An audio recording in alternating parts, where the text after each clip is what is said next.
Hi business creators, it's Claire from Claire, and today we're looking at 5 more ways that imposter syndrome is sabotaging your business, and I will leave a link to the first 5 ways in the description for this video. Now, the mindset of a solopreneur has a huge impact on both the day-to-day running of your business and the longer-term growth of your business as well. So if you regularly experience those questions of who am I to and insert whatever the thing is here, or why would people work with you, then it's likely that imposter syndrome is sabotaging your business, or at least sabotaging particular aspects of it. So let's look into 5 ways that you can spot where imposter syndrome is impacting your business and some tips on how you can start addressing them. Now, remember here, awareness is the first step in making a change, and we're not trying to judge it, we are just trying to notice.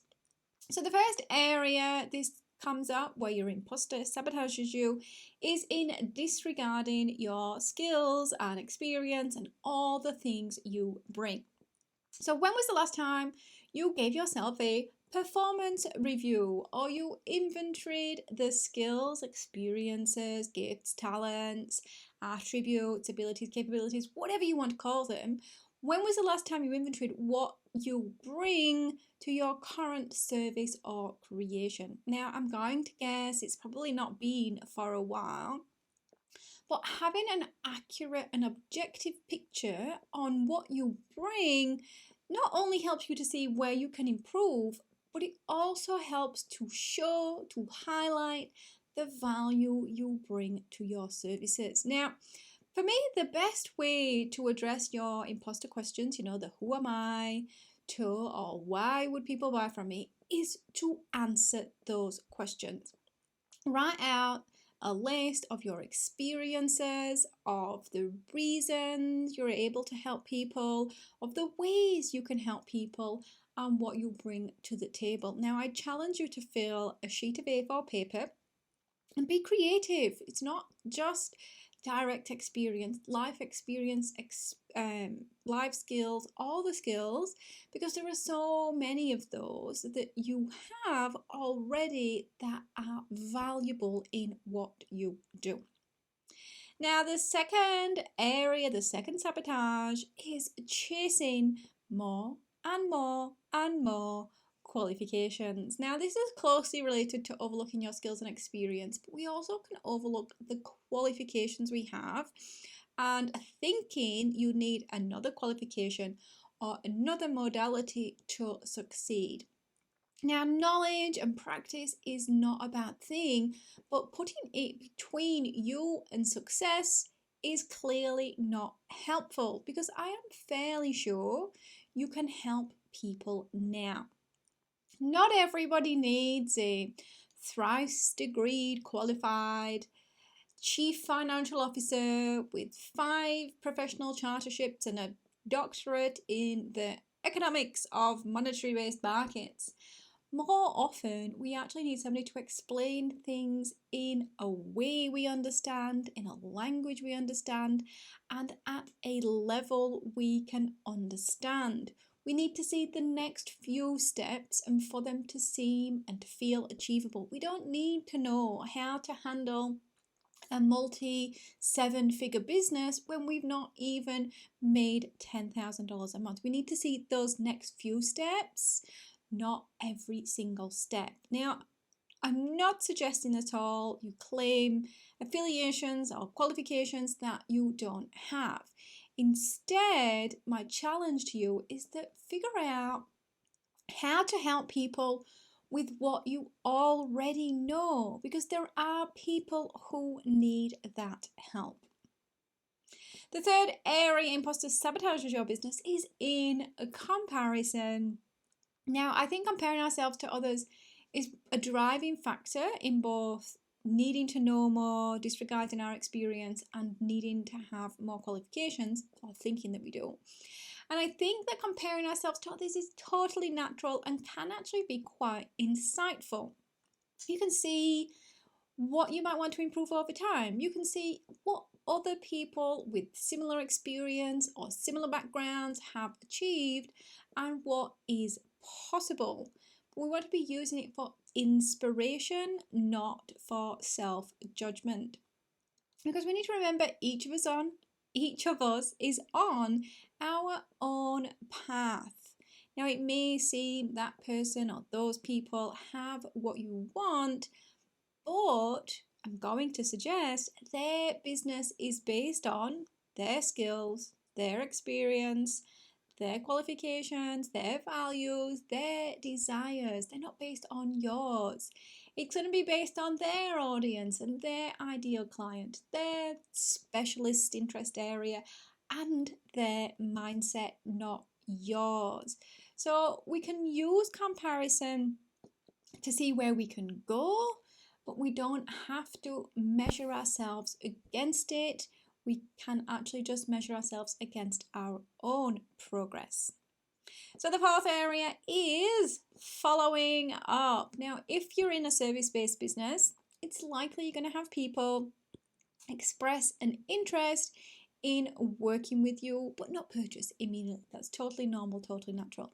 These contacts or leads, you may call them, could become clients if you stay in touch with them. But so many business owners don't follow up because their imposter syndrome questions things like their value, their integrity. They make it feel awkward or salesy.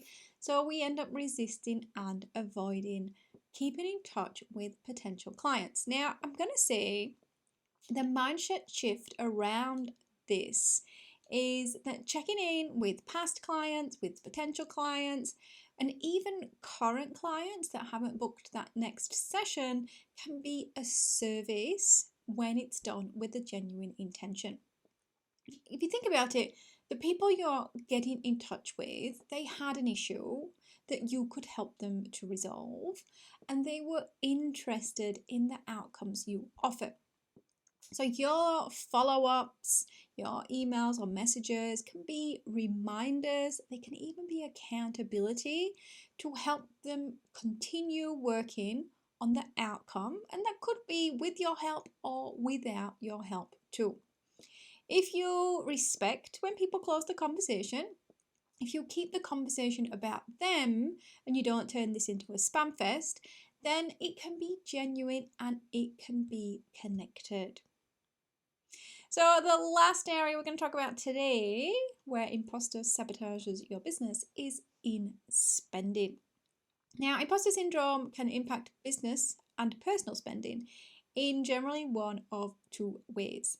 The first way is you spend in an effort to make yourself feel like a proper business owner. So that's all the subscriptions, all the softwares, all the courses, all the training, all the support to fix you.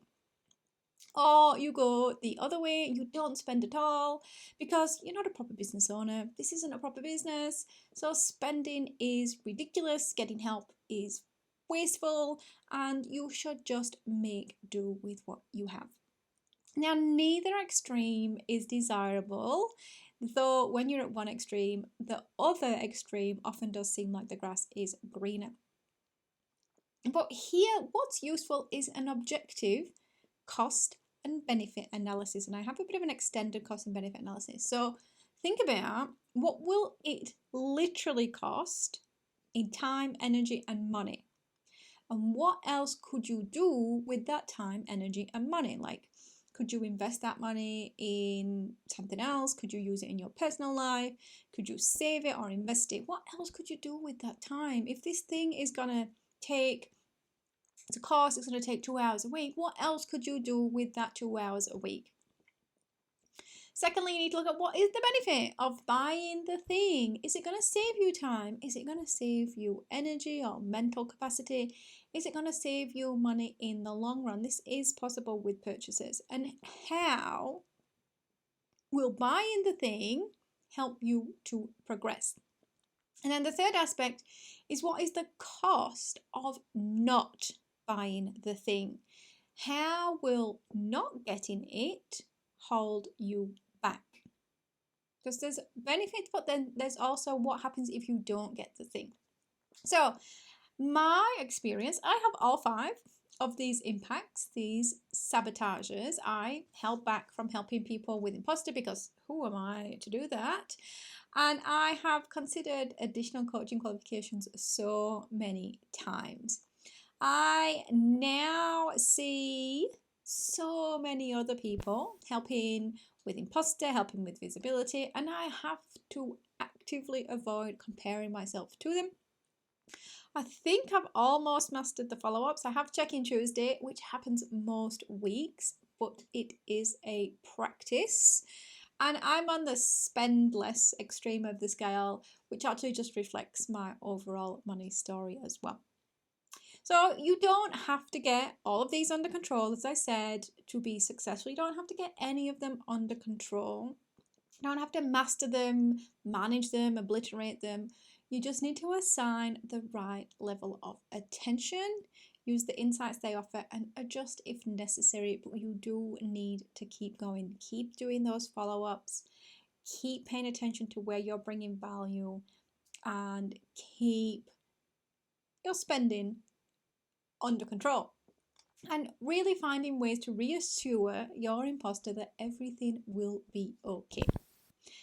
If this video has been useful, I would love you to give me a thumbs up and let me know in the comments your biggest imposter sabotage.